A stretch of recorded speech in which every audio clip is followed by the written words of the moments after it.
we think about that wristwatch, that's the reason our dealer wants us in that sales meeting to go over the same thing we just went over yesterday and the day before and the day before. You see, ladies and gentlemen, I firmly believe that if you can look at your wristwatch 50,000 times and still not know what is there is a definite possibility that the new Tourist or the new Aerostar might have some more features about it that you do not quite understand, some more techniques, some more technology, and in order to communicate to that customer what we've really got, then what we've got to do is get the facts with the right attitude to communicate to the prospect. How many of you believe that your thinking has a definite direct bearing on your performance? Can I see your hands, please? All right. Now, before you change your thinking, you got to change what goes into your mind. We all want exactly the same thing. Whether you live in the northwestern coast corner of Washington or the southeastern coast of Florida, anywhere in between, we all want basically the same thing. Everybody I've ever talked to wants to have good health. You know anybody who does not appreciate good health? I believe every one of you would accept a raise or a bonus if it were offered. Is anybody here who would not accept a raise or a bonus if it were offered? If the boss put one up, you'd accept it, wouldn't you? All right? Occasionally I'll have somebody say, well, I don't really want to make a lot of money. But I have discovered years ago that a man or a woman who'd say a thing like that would lie about other things too. And don't misunderstand, money's not everything. I mean, you know, there's stocks and bonds and real estate. There are other things. But everybody at least wants a good standard of living with some few surpluses to go along with it. Third thing everybody wants to be is happy. Everybody wants to have friends. Everybody wants to be secure. And everybody wants to have peace of mind. Those are 6 universals. Everybody wants those 6 things. So as salespeople, let me ask you a question. How many of them have you got? And you need to ask yourself that question, you see, because you need to find out what you've got and compare it with what you want. Because you see, if what you've got is short of what you want, then we need to explore how we got what we got. And what you're going to discover is you've got what you got based on your performance. So obviously, if you keep on doing what you've been doing, you're going to keep on getting what you've been getting.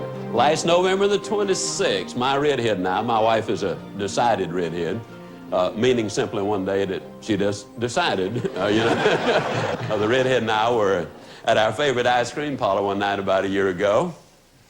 And we were sitting there having our ice cream, and in walked this young fellow and his girlfriend. Now, I surmise he's 23, 24, 25 years old. And when he walked in, I kind of nudged the redhead a little bit. I said, look at that, sweetheart. She said, I see him. I said, I wonder what happened. She said, what do you mean? I said, look, he's hurt. He's been in an accident. Oh, honey, she said, he hadn't been in an accident. He's been in the beauty shop or the barber shop. I said, that wasn't an accident? She said, no, honey, he is a punk rocker. In my lifetime, I've never seen a human being as badly mutilated from the ears up as this guy was. Now, the beautiful thing about America is, you see, he can choose to be that way. He can choose to look that way if he wants to. But he made another choice when he made that one. He chose to eliminate 98% of all employment opportunities. Your dealer wouldn't hire him. We certainly wouldn't hire him at our company. Why, we'd have to spend half our time just explaining the fella. I mean, now, what's all of this got to do with selling more Fords this year? It has everything to do. Because you see, the way you show up dressed physically and mentally is a choice you made, but you also chose directly when you made that choice as to how many new Fords you're going to be selling. It's all part of the package. Now, we can choose to greet that walk-in prospect enthusiastically, or we can choose to judge them and say, oh, he's just looking. Bum, you can tell the way he walks in. He's not finished.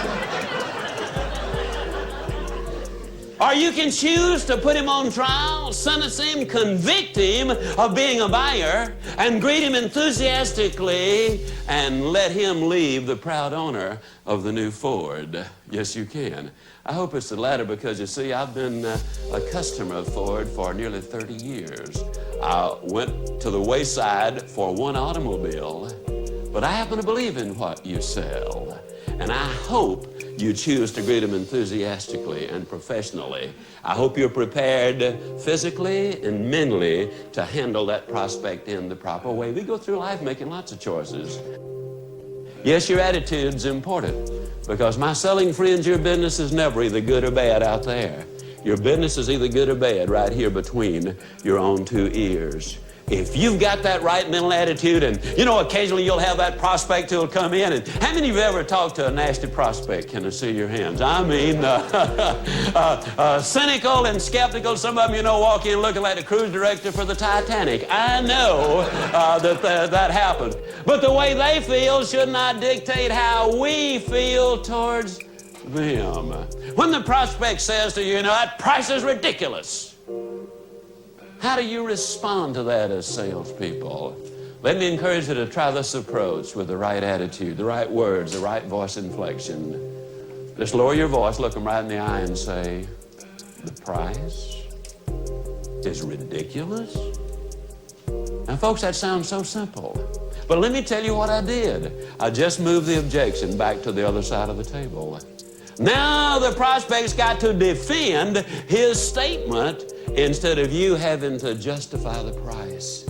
Dramatic difference. And ladies, this works in our personal and family lives as well, too. For example, you might beat your husband home one day, and he walks in the door, and you've had a lousy day, you know, and so he walks in the door, and you greet him warmly, obviously, and you say to him, honey, did you want to take me to Alamans or Farfallows for dinner?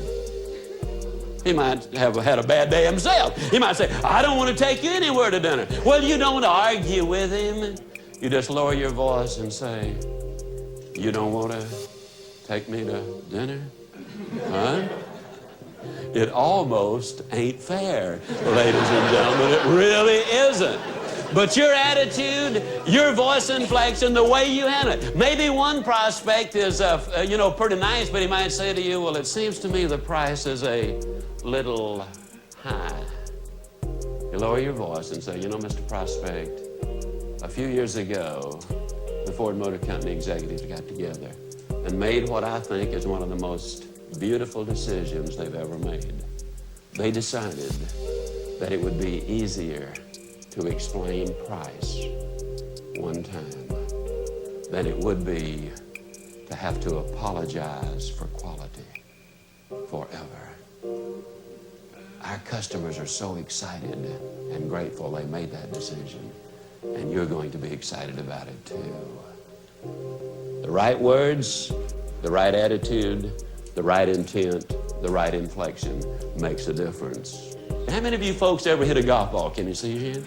How many times have you ever been part of a foursome and some dude steps up to the tee and he dribbles the ball down into the lake and turns to the other three and says, I knew I was going to do that. Then why in heaven's name did he do it? That is not the object of the game. That does not improve his score.